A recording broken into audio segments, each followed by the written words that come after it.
Irmãos, irmãs, trazemos a todos o nosso abraço fraterno, rogando a Jesus que nos abençoe com a sua paz. Encontrava-se Jesus intensificando a sua missão de espalhamento da boa nova que viera trazer, apresentando para a humanidade uma proposta de paz, de amor, de renovação interna, a partir de uma perspectiva espiritual e rodeado por uma multidão de pessoas que vinham de todos os lados, dos lugares mais distantes, por ouvirem falar daquele homem bom, cheio de sabedoria, que trazia uma mensagem inspirada por Deus.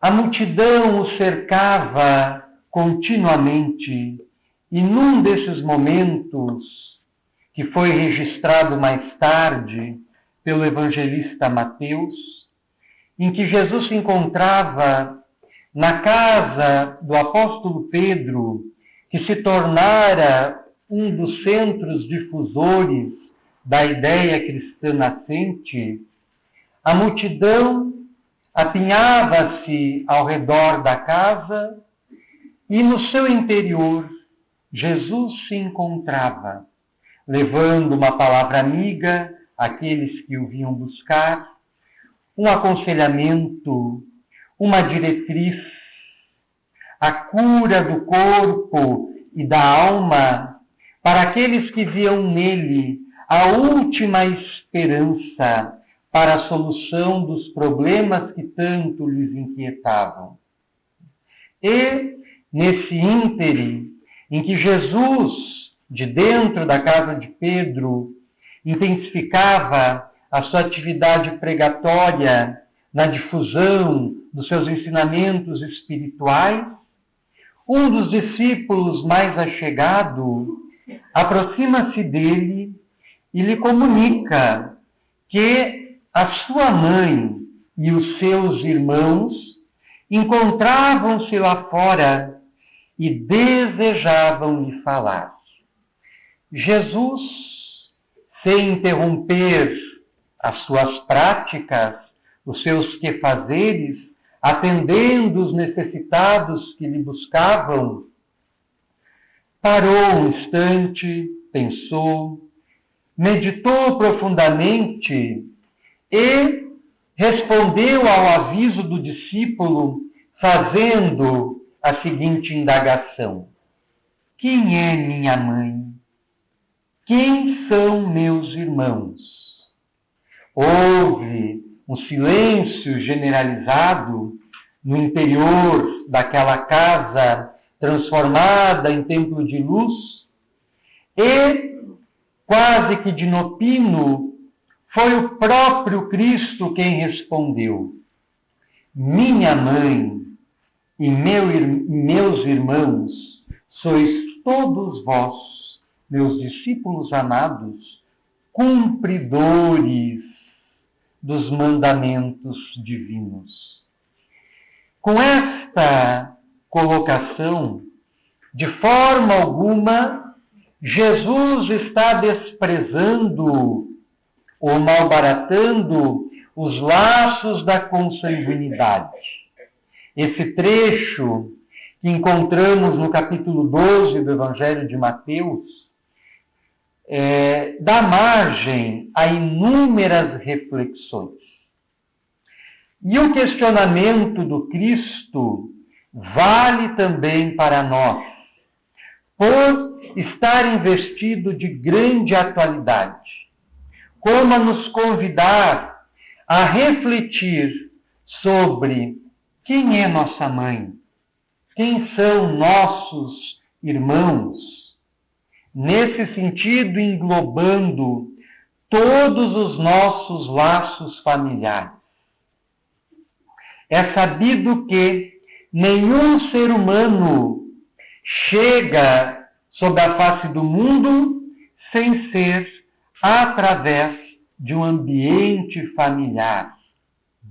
É necessário o concurso da família para que possamos nascer no mundo, nos desenvolvermos, nos apropriarmos das tradições culturais, dos hábitos que vamos assimilando pouco a pouco no ambiente doméstico, a fim de nos constituirmos em nossa vida no mundo enquanto seres humanos.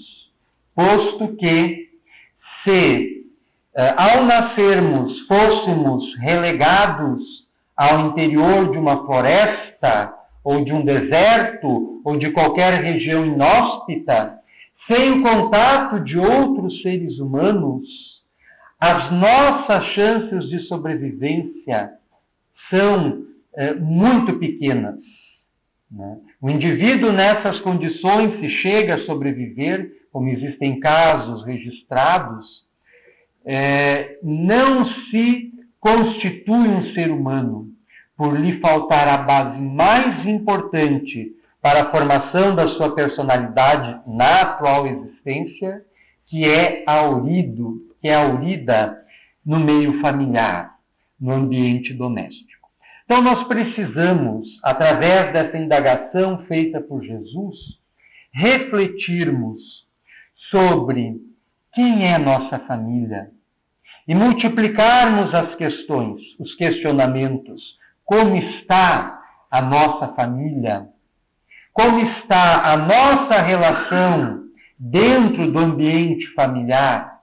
Como está a nossa vivência dentro do lar? A doutrina espírita nos apresenta uma visão ampliada acerca do universo, da vida, de nós mesmos. E não poderia deixar de contemplar também a questão familiar.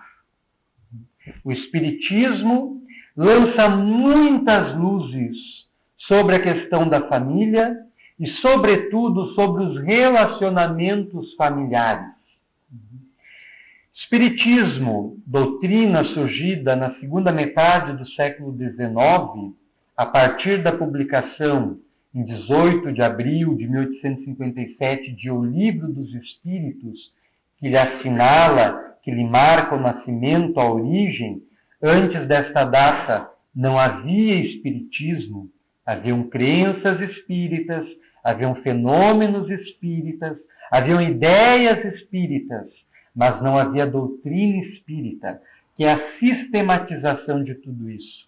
É a organização metodológica dos ensinamentos trazidos pelos espíritos e dos estudos advindos das análises feitas a partir dos fenômenos das manifestações espirituais. Então, desde o momento que o Espiritismo surge, está presente a preocupação com a questão familiar. Neste diagrama que está projetado, nós temos, de uma forma sintética, a expressão de uma relação que é permanente, que é de todos os instantes, que não cessa jamais, que é a interdependência e o interrelacionamento entre o mundo que nós estamos e as infinitas dimensões existenciais que podem ser englobadas dentro da expressão mundo espiritual. Então, as trocas do mundo em que nos encontramos, do mundo material, do mundo físico, com o mundo espiritual, são contínuas, são incessantes, não param nunca, jamais. Muito embora nem sempre registremos conscientemente estas relações e esta interdependência que existe. Dessa forma, nós, enquanto indivíduos, e a nossa família, enquanto um grupo restrito, não fogem a essas relações e a essa interdependência. Nós, enquanto indivíduos, e nós, enquanto grupo familiar, estamos continuamente sobre o impacto das interferências espirituais, que têm a sua origem na nossa própria constituição espiritual, em nosso próprio ser espiritual, e também tem a sua origem na realidade espiritual dos seres que nos cercam, encarnados e desencarnados, que estão na mesma condição que a nossa, num corpo físico, ou que estão fora do corpo físico, mas que seguem unidos por laços que se perdem na origem dos tempos e que nos mantêm vinculados desde há muito pelas características que nos aproximam e que nos situam no seio do lar. Então, no Livro dos Espíritos, existe o Livro dos Espíritos, como é sabido de todos, é um livro de perguntas e respostas, né? Na sua edição definitiva, ele apresenta 1019 perguntas com as respectivas respostas, e estas questões estão organizadas em 4 livros ou partes. O primeiro livro, a primeira parte, trata das causas primeiras ou primárias. O segundo livro trata das questões espirituais, das questões ligadas ao mundo espiritual. O terceiro livro, ou terceira parte, trata das leis morais que nos governam a vida, que nos orientam o destino. E a quarta parte trata das esperanças e consolações. Na terceira parte, onde são apresentadas as leis divinas do ponto de vista do Espiritismo, existe todo um capítulo que versa sobre a lei de sociedade, dentro da qual apresenta tanto as relações sociais como as relações familiares como leis naturais, como princípios divinos aos quais estamos submetidos por necessidade do nosso desenvolvimento, do nosso aprimoramento interior. Então, destacamos um trecho da questão 774, que pode ser visualizada no projetor, que afirma o seguinte: os laços sociais são necessários ao progresso e os de família mais apertado tornam os primeiros. Então, tanto os laços sociais, os agrupamentos sociais, as coletividades, quanto os agrupamentos menores, mais restritos, os agrupamentos familiares, tanto a família nuclear quanto a família mais extensa, que inclui toda a parentela, são indispensáveis ao nosso progresso, ao nosso desenvolvimento, ao nosso crescimento. Por quê? Porque nós dependemos, diferente dos demais animais, nós dependemos do outro para viver, para existir, para aprender, para sobreviver sobre a terra, para nos relacionarmos, para sermos felizes. Por isso que a sociedade e a família são leis divinas indispensáveis ao nosso bem, ao nosso crescimento, ao nosso sucesso, à nossa felicidade. Como os Espíritos afirmam, são indispensáveis ao progresso. Eis porque os segundos constituem uma lei da natureza, os laços de família. Quis Deus que, por essa forma, os homens aprendessem a amar-se como irmãos. Então, nós necessitamos dos nossos semelhantes para garantir as nossas necessidades básicas e também para podermos viver com plenitude e felicidade. Não há alguém que possa ser feliz sozinho.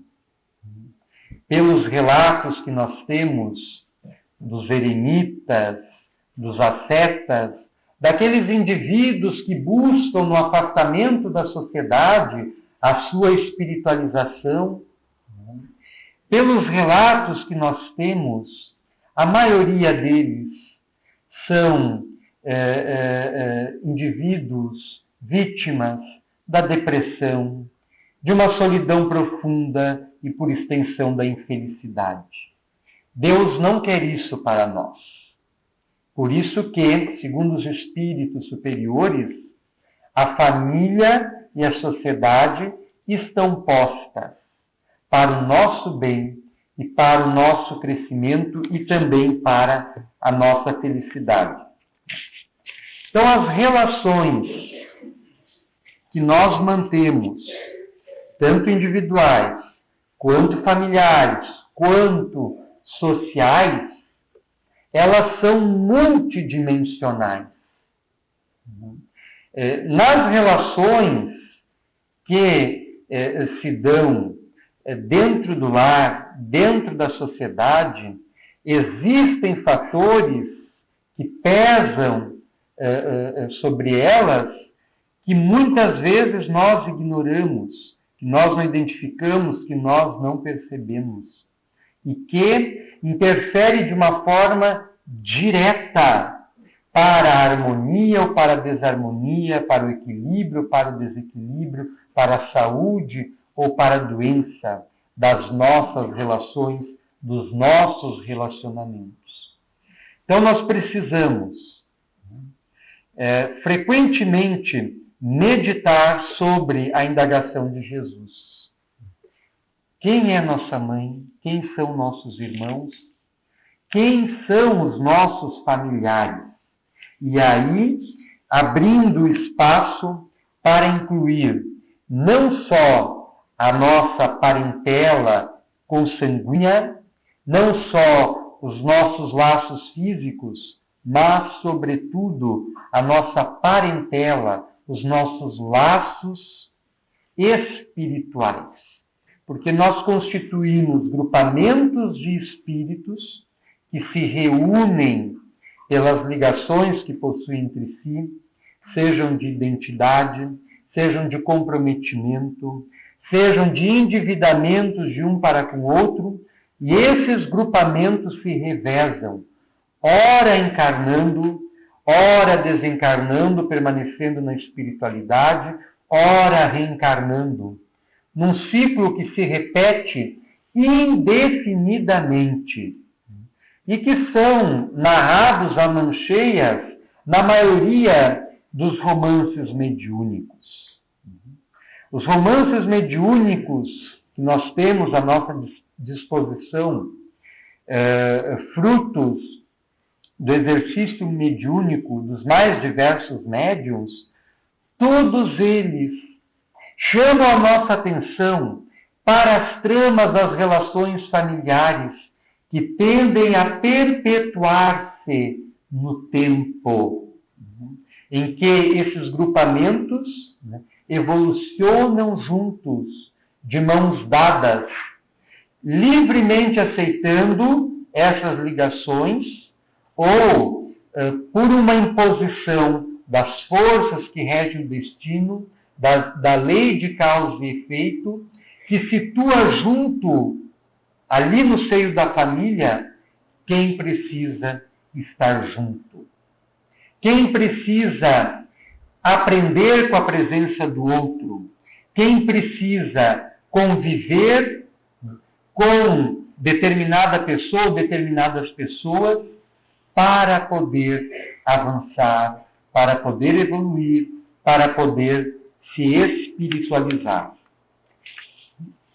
Então existe uma intersecção profunda, pontos de ligações variados entre cada um de nós e a nossa família. E esses pontos de intersecção, de ligação, de comunhão, nós precisamos identificar, nós precisamos localizar para podermos colaborar conscientemente para a harmonia, o equilíbrio, a paz e a felicidade doméstica. Então, nós estamos dentro da família reunidos pelas características que nos singularizam e que, da mesma forma, nos irmanam ao grupo espiritual ao qual nós pertencemos e ao qual nós acompanhamos, na maioria dos casos, mais de 90% dos casos, há muitos séculos, às vezes milênios, em experiências de aprendizagens, muitas vezes dolorosas, mas sempre objetivando a aproximação, a união, como está posto na questão do Livro dos Espíritos que nós lemos, para aprendermos a amarmos uns aos outros. Colocamos um pensamento extraído de um livro intitulado Pensamento e Vida, que é um livro psicografado pelo médium mineiro Francisco Cândido Xavier, e que tem como autor espiritual o seu mentor, o seu protetor espiritual, o Espírito Emmanuel. Um espírito de elevada hierarquia espiritual, cuja elevação é verificada através das suas obras. Lá no Livro dos Médiuns, nós temos a orientação dada por Allan Kardec de que, para conferirmos a elevação de um determinado espírito que se comunica, há que se atentar à linguagem que ele se serve e à natureza da comunicação que o mesmo apresenta. E o Espírito Emmanuel nos deu centenas de evidências através das inúmeras mensagens, das inúmeras obras que psicografou através do médium mineiro, da sua elevação, da sua espiritualização. Este livrinho é uma leitura recente que fizemos, é um livrinho de bolso e é um livro muito interessante.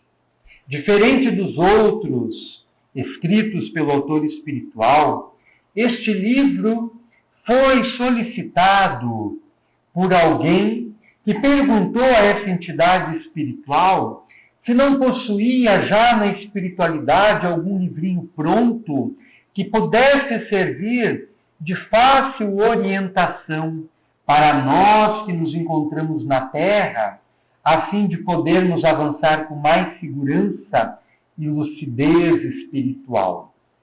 E Emmanuel, isso ele explica no prefácio da obra, que traz como data o ano de 1958, quando o livro foi publicado pela Federação Espírita Brasileira. Então, no prefácio, Emmanuel explica que ele recordou-se que possuía uma espécie de cartilha que ele utilizava em cursos que ministrava no mundo espiritual sobre os princípios espirituais que estão presentes no Espiritismo em todas as religiões. E é um livro muito interessante. O médium mineiro Francisco Cândido Xavier, nas suas primeiras experiências de desdobramento, quando o seu espírito desligava-se do corpo físico, como acontece conosco toda vez que dormimos, mas na questão do desdobramento, o médium guarda a consciência do que está acontecendo. Nós, quando dormimos, o nosso espírito se desliga do corpo e perde a consciência. Nós temos vagas lembranças que constituem os nossos sonhos. Em sua grande maioria, são pálidas lembranças do que ocorreu nas nossas experiências noturnas afastados do corpo físico. Pelas sensações que essas lembranças nos inculcam, boas ou más, positivas ou negativas, nós podemos fazer uma ideia dos lugares por onde andamos, por onde peregrinamos e pelas companhias espirituais que estão nos cercando. Mas no caso dos médiuns, que são dotados dessa faculdade de forma mais acentuada, como era o caso de Chico Xavier, nas suas primeiras experiências de desdobramento, quando o seu espírito afastava-se do corpo físico, guardando plena consciência, plena lucidez do que estava acontecendo em seu entorno, inclusive quando retornava para o corpo físico, numa dessas experiências, ele foi levado a uma região no mundo espiritual, provavelmente o nosso lar, onde passou a assistir o que ele chamou de aulas de espiritismo. E o professor não era outro senão o seu mentor espiritual, Emmanuel. Então, Emmanuel tinha essas cartilhas preparadas para aplicar nesses cursos, e este livro, Pensamento e Vida, é uma dessas.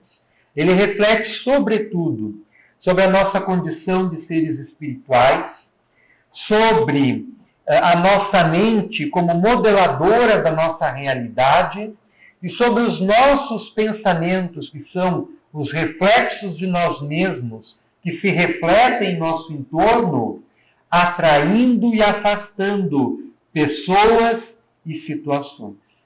Então, nos nossos agrupamentos familiares e sociais, pesa diretamente os reflexos de nós mesmos, a nossa condição espiritual, os pensamentos que emitimos continuamente, sem cessar. A nossa mente produz milhares de pensamentos por dia, dos quais muitas vezes não temos controle. É um fluxo incessante. Isso, segundo o espírito André Luiz, é o que nos distingue dos animais. É a capacidade do pensamento contínuo.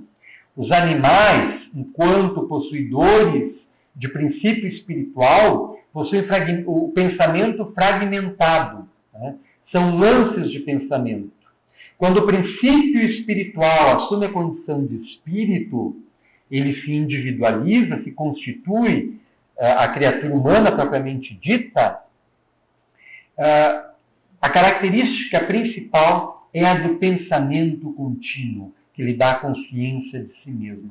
Então, esse pensamento contínuo são os pensamentos em fluxo incessante, com a torrente de um rio caudaloso, ao qual nós devemos atentar, porque é esse fluxo o responsável por moldar, por configurar toda a nossa realidade interna e externa. Então, destacamos do Pensamento e Vida, de um dos capítulos que versa sobre a família, a seguinte afirmação de Emmanuel: a família consanguínea entre os homens pode ser apreciada como centro essencial de nossos reflexos, reflexos agradáveis ou desagradáveis que o pretérito nos devolve. Então, no centro do ambiente familiar, encontram-se os reflexos de nós mesmos, que se casam com os reflexos dos componentes da nossa família, que se casam, que se unem, que se misturam com os reflexos de todos os nossos entes familiares. O que, de certa forma, produz uma espécie de atmosfera espiritual ou psicosfera dentro do lar, que lhe favorece um clima de paz, de harmonia, de proteção espiritual, se as relações internas na família são baseadas no respeito, no entendimento mútuo, na compreensão, no perdão, no amor, ou estas vibrações ambientes são negativas, são desequilibradas, são malsãs, se predomina dentro do ambiente familiar, como acontece na maioria das nossas famílias, o desentendimento, as brigas constantes, as discussões, as diferenças, os desrespeitos, quantas vezes a violência e por aí vai. E tudo isso não é sem razão, como afirma o Espírito Emmanuel. As vivências agradáveis ou desagradáveis guardam a sua origem nos reflexos do nosso ser espiritual, nos pensamentos que irradiamos e que se casam com os pensamentos daqueles com os quais convivemos. Às vezes estamos em silêncio no ambiente familiar, mas os nossos pensamentos estão travando uma batalha acirrada, né? Que se traduz pelo mau humor de um para com o outro, pela irritabilidade, pelo mal-estar, pela ojeriza, pela aversão que às vezes um acaba sentindo pelo outro e por aí vai. Então é necessário voltarmos a nossa atenção para a questão espiritual, para as origens espirituais nossa e de nossa família, para encontrarmos a solução necessária para os problemas que estão instalados dentro do nosso lar, dentro das nossas relações familiares e sociais. Nós não podemos ser hipócritas e esconder o sol com a peneira. Todas as famílias possuem os seus problemas, possuem os seus desafios, possuem as suas dificuldades. Fingir que eles não existem é fechar os olhos para possíveis soluções. Então nós precisamos encará-los de frente, sem temer a opinião dos demais e buscar uma solução viável para o mesmo. Quantos problemas de drogadição invadem os nossos lares e muitas vezes, quando se tratam dos jovens, muitas vezes os pais, temendo preconceito social, preferem negar a drogadição do filho, a mudança do comportamento, as companhias perniciosas com o qual ele se encontra, ao invés de fazer a intervenção necessária que poderia bloquear o mal no seu nascedouro, poderia fazer com que o problema se solucionasse logo na sua origem, antes de evoluir por uma dependência mais forte, que se torna de difícil recuperação. Então, há que se atentar para as questões espirituais, a fim de conseguirmos a harmonia necessária dentro do lar e nossa família. Então, dentro do ambiente familiar, nós vivemos, nós influenciamos o nosso ambiente familiar e nós sofremos o reflexo do nosso ambiente familiar. Então, é uma espécie de relação simbiótica. Forma uma interdependência tão forte que, como dissemos, não é só desta vida, já é de outras. Nós formamos famílias que vêm vindo juntas há muitas e muitas vidas. E nem sempre têm sabido aproveitar as oportunidades de crescimento, de perdão, de libertação, de elevação para Deus.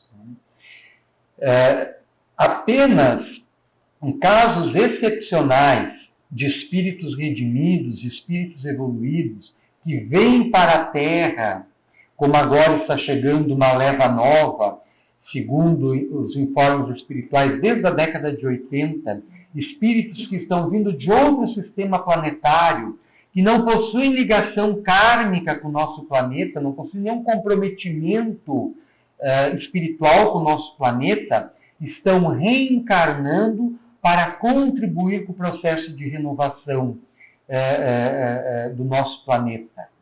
Então, com exceção dos espíritos mais elevados que vêm para o mundo em missão, cujas características internas se sobrepõem à influência doméstica, influência espiritual, como foi o caso de Jesus, né? As pessoas que conviviam com Jesus, sobretudo aqueles que o viram nascer como filho de José e Maria, que acompanharam a sua infância, a sua juventude, quando ele inicia suas pregações em sua terra natal, as pessoas não entendiam de onde vinha a sua sabedoria e perguntavam, mas não é aquele o filho de José, o carpinteiro, mas não é aquele o filho de Maria, mas não é aquele que vimos nascer? Porque não entendiam como ele podia estar falando o que ele falava, fazendo o que ele fazia, tendo nascido no ambiente que ele nasceu. Por quê? Porque a sua condição espiritual extrapolava a condição espiritual do seu grupo, se sobrepunha a ela. Ao invés dele receber, como acontece com todos os espíritos superiores, um impacto muito forte do ambiente espiritual, organizado pela família, as suas condições evolutivas impunham a sua influência ao grupo. Daí também a sua interrogação: quem é minha mãe? Quem são meus irmãos? E a nossa interrogação: quem é a nossa família? Quem são os nossos familiares? Então, excetuado esses espíritos de escola, nós estamos submetidos a essa relação simbiótica em que somos influenciados pela nossa família, sobretudo em nosso processo formativo, quando adquirimos os hábitos que vão servir como reforço da nossa personalidade congênita, que é das conquistas que já angariamos, que já conquistamos de outras encarnações, como também do modelamento efetuado pela família, sobretudo pelos pais, que atuam na condição de modelador do caráter, da personalidade do indivíduo. Então, os pais possuem a missão mais importante que alguém pode possuir na Terra.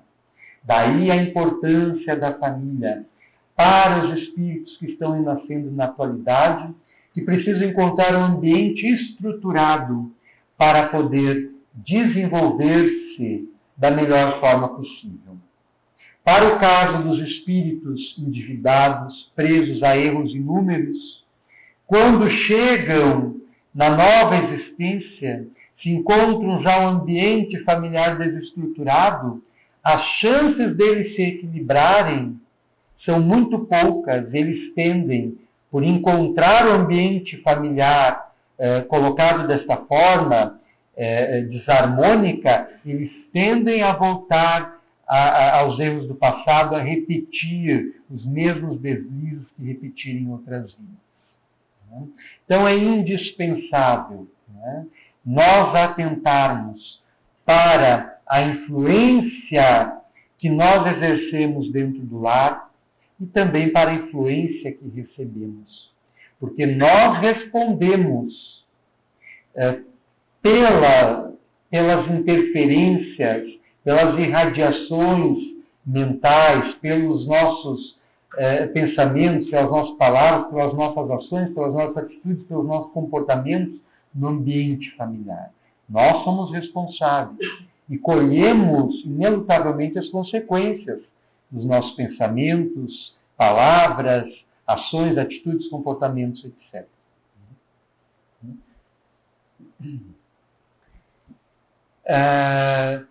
Nelly Faleiro, que é uma escritora que escreve para o público infantil, infanto-juvenil, escreveu um livro muito interessante intitulado A Casinha Pequenina. É um livro infantil, embora ele seja pequeno, não vamos fazer a sua leitura porque tomaria muito tempo da nossa fala. Mas é um livro em versos, né?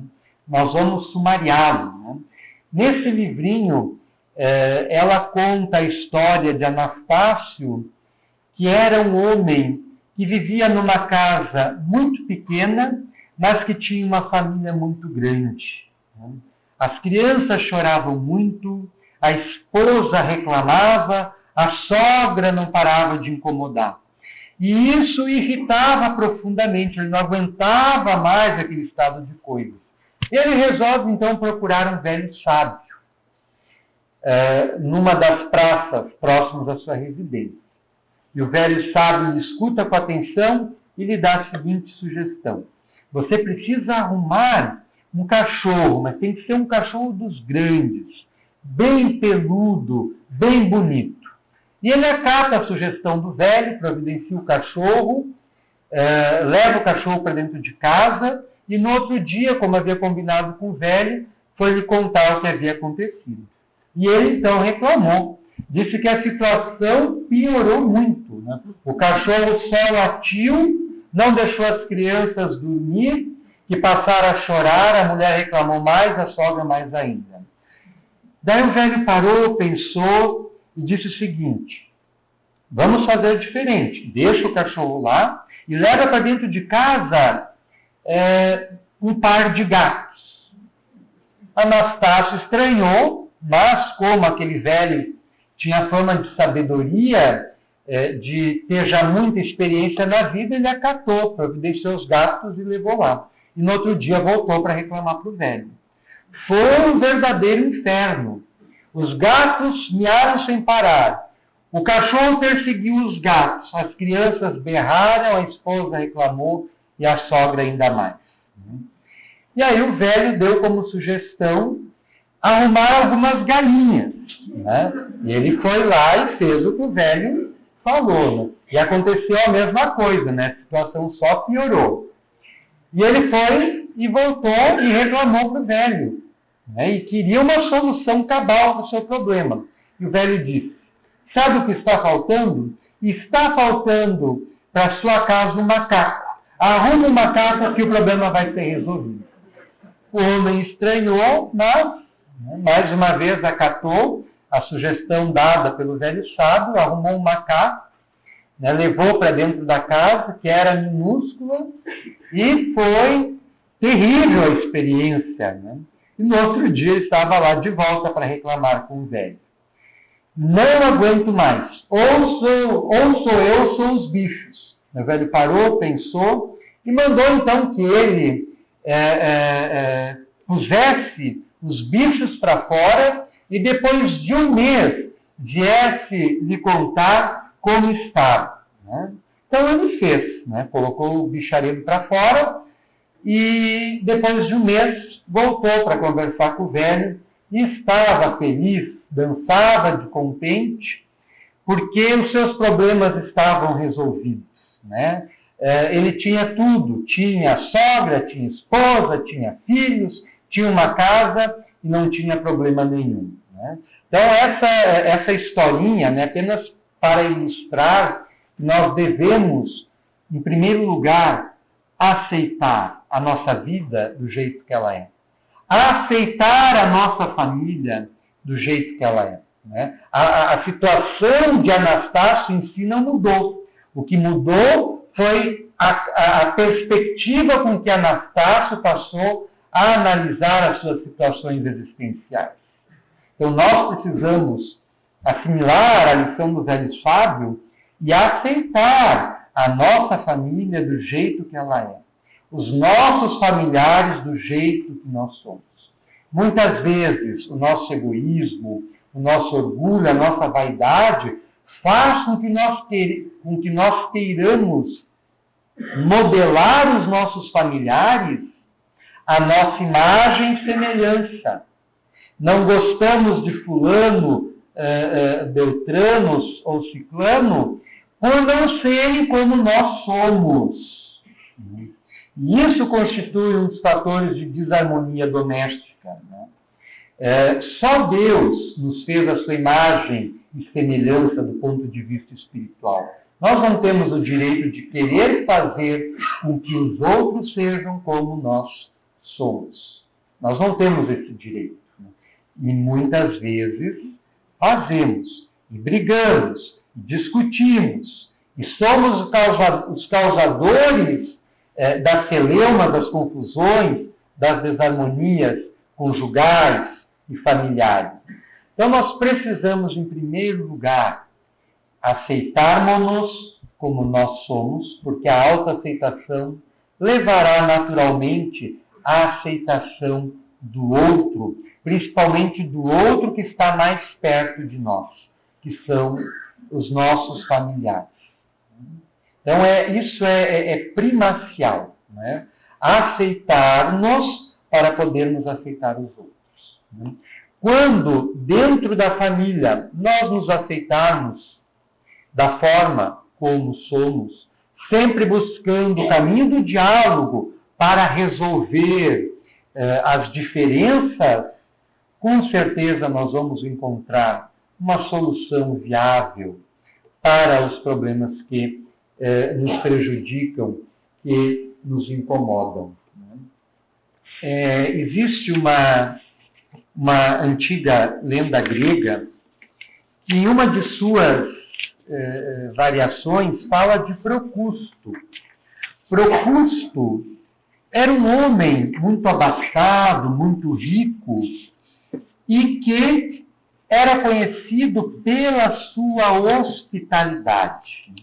Promovia festas memoráveis, regada a comida farta, a bebida anestesiante, principalmente vinho, que era a bebida predileta dos gregos, considerada a bebida dos deuses.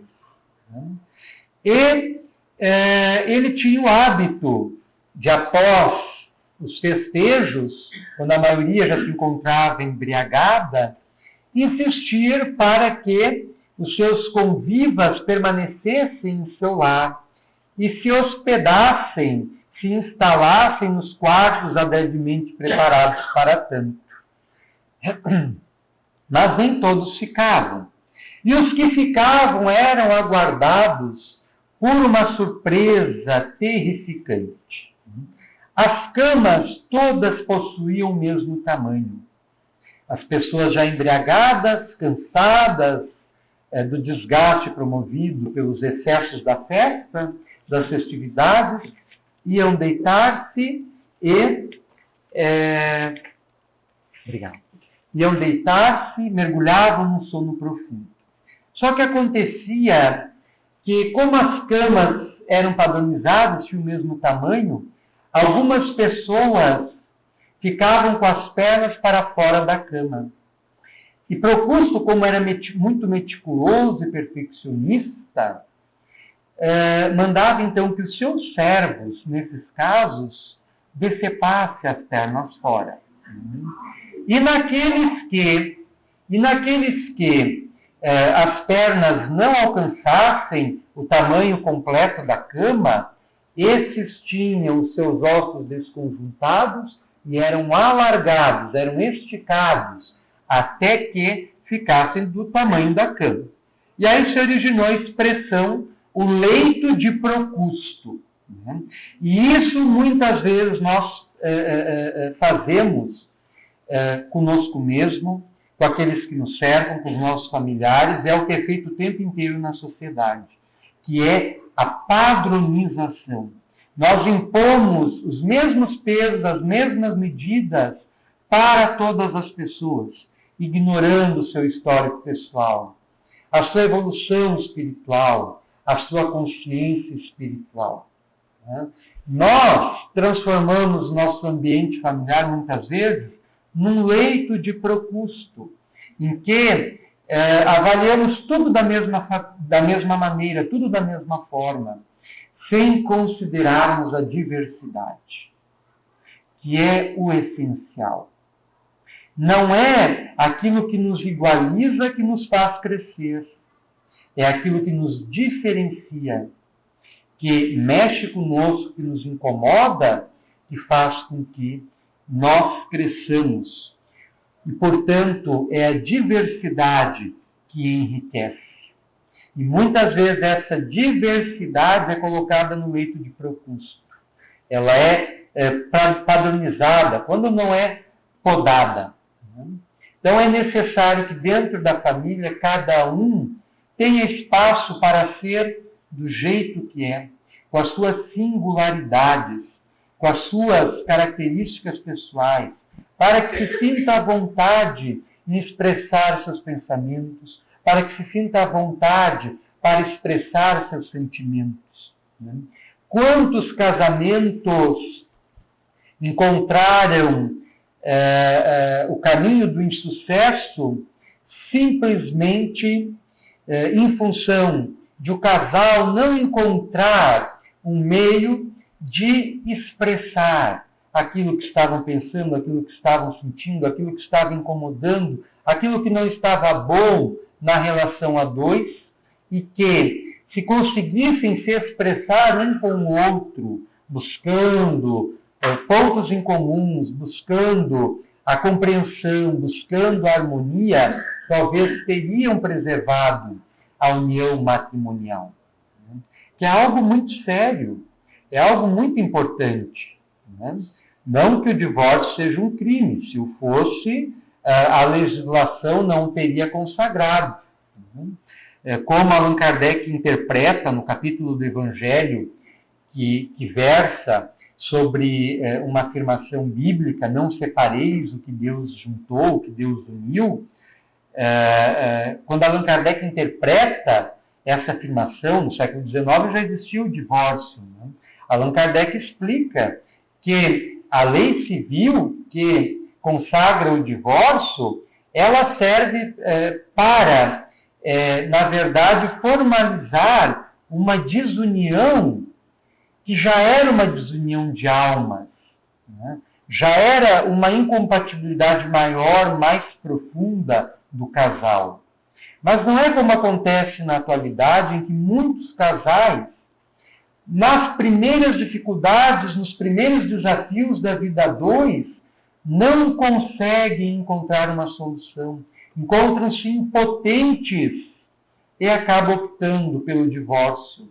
Quando se conseguissem expressar-se mais, né, dentro do espaço do casamento, talvez encontrariam uma alternativa ao divórcio e uma continuidade para a permanência a dois.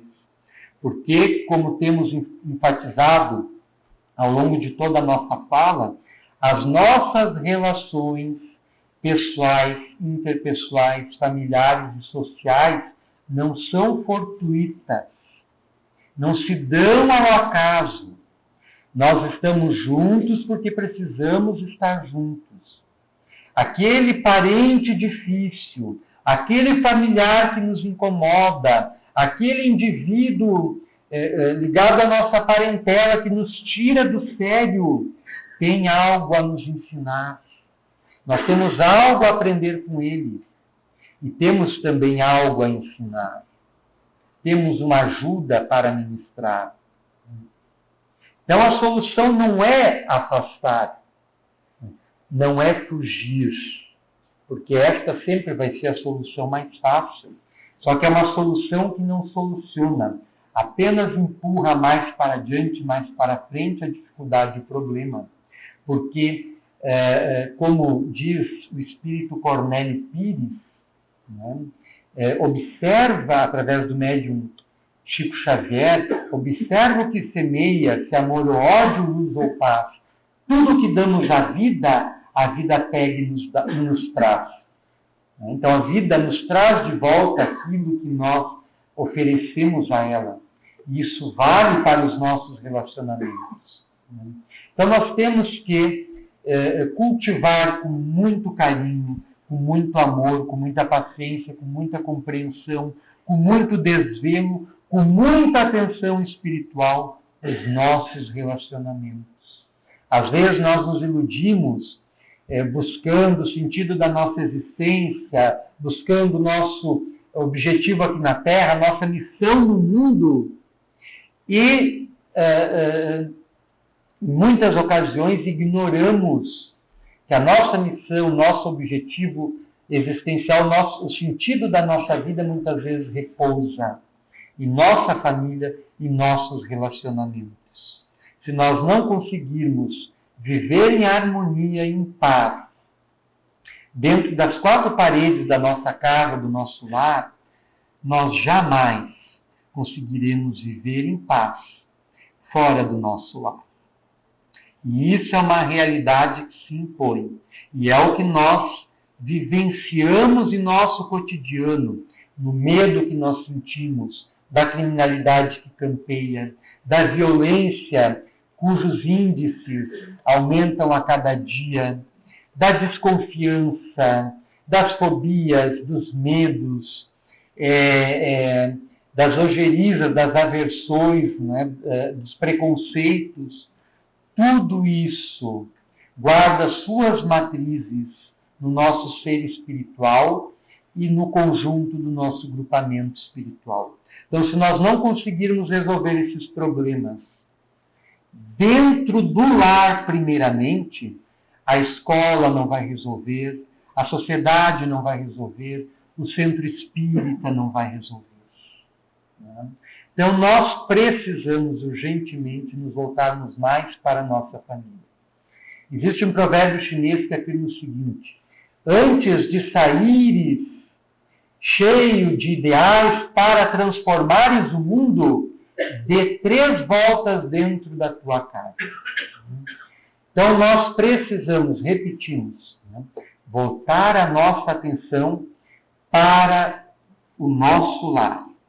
Ali se concentra o nosso objetivo existencial, a nossa missão no mundo. Então, nós precisamos encontrar a melhor forma de cultivar os relacionamentos. Não é fácil. Cada um aqui sabe. Mas nós temos, ao menos, que tentar. Há pessoas que já são peritas, são experts nessa área. E cada família tem os seus, as pessoas que são as verdadeiras relações públicas da família. Um irmão está brigado com o outro, já vai lá, já apazigua. Não, mas eu não quis bem dizer isso, foi outra coisa, releva, e já faz as pazes.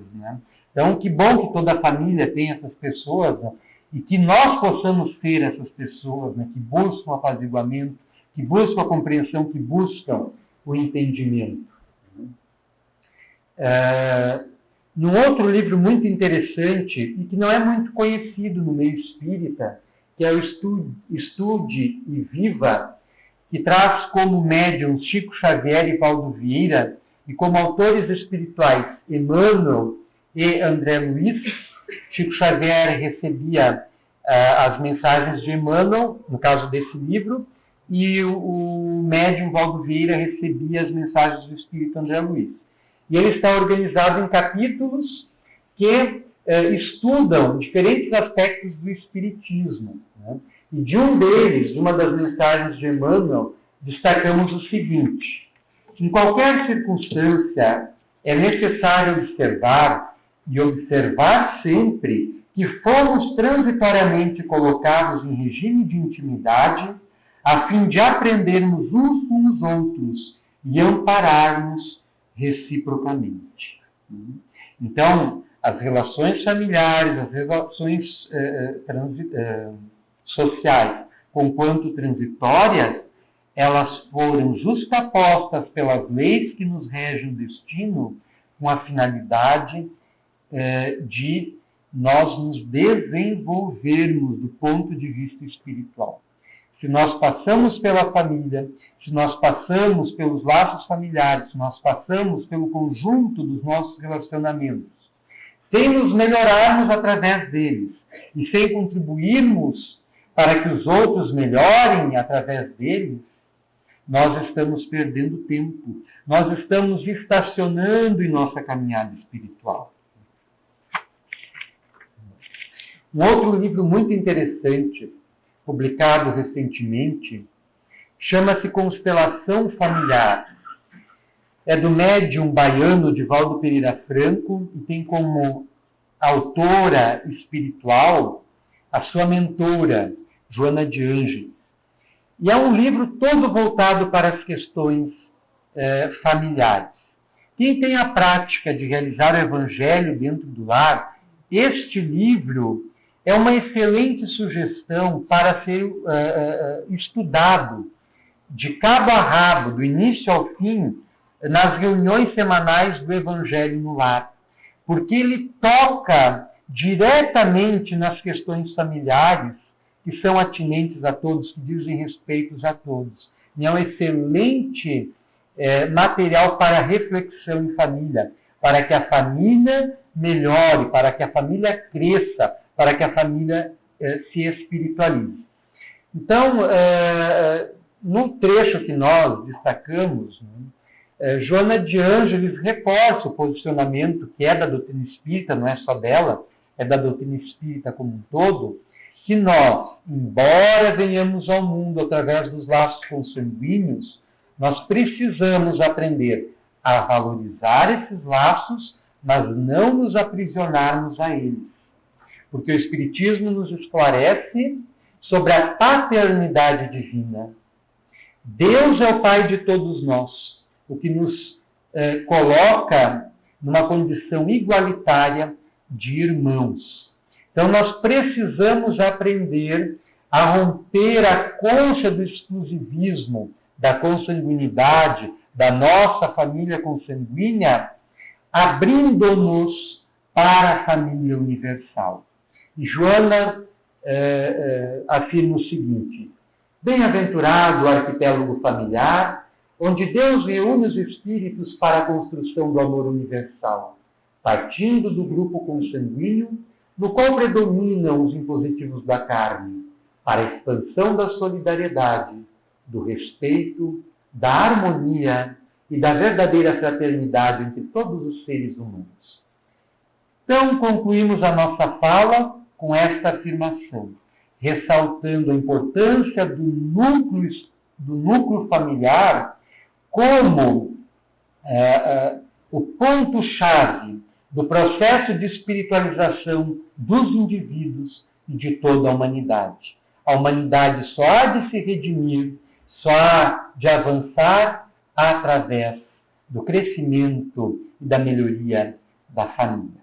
Agradecemos a generosa atenção de todos e rogamos a Jesus que nos abençoe e nos auxilie a compreender quem é nossa mãe, quem são nossos irmãos, quem são as pessoas do nosso circuito familiar, que nos ajude a compreender que com eles estamos não por acaso, já estamos juntos repetidas vezes, numa longa caminhada, crescendo juntos, de mãos dadas, cooperando uns com os outros, amando, perdoando, socorrendo, amparando, para que possamos crescer, enquanto indivíduos, enquanto grupamento familiar.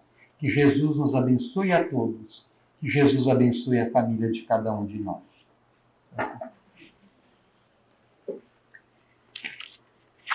Agradecemos, Carlos, por dividir tão valiosas palavras conosco na noite de hoje.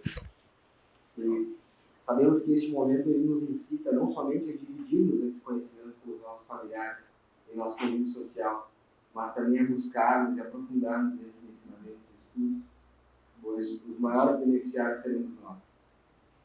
E eu gostaria de pedir que tu fizesse a prece de encerramento, e este momento também servirá de paz espiritual.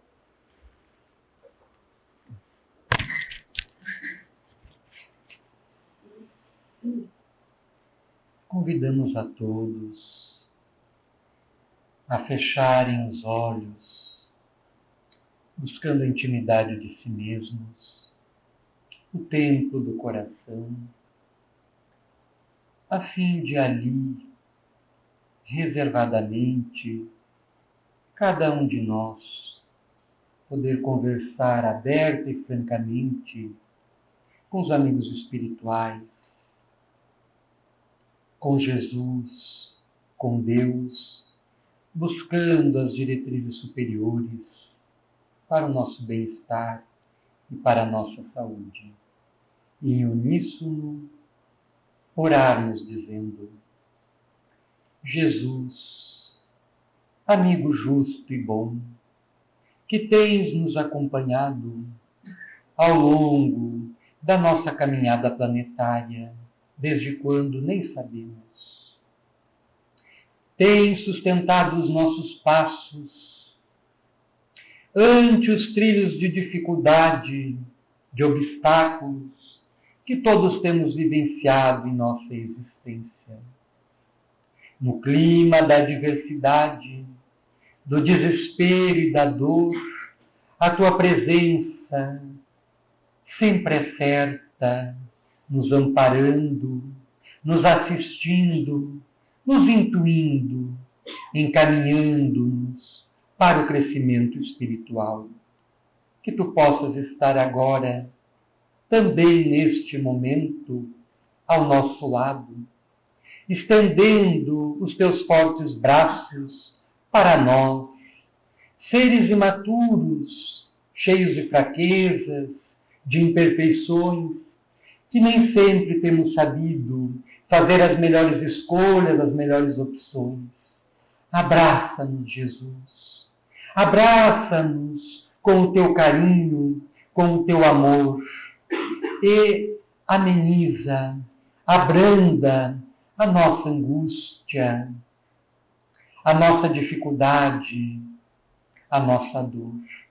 Suaviza-nos o peso das provações que experimentamos, mas auxilia-nos a suportar o peso da cruz dos nossos desagravos, dos nossos erros do passado, avançando cada vez mais, passo a passo, na tua direção.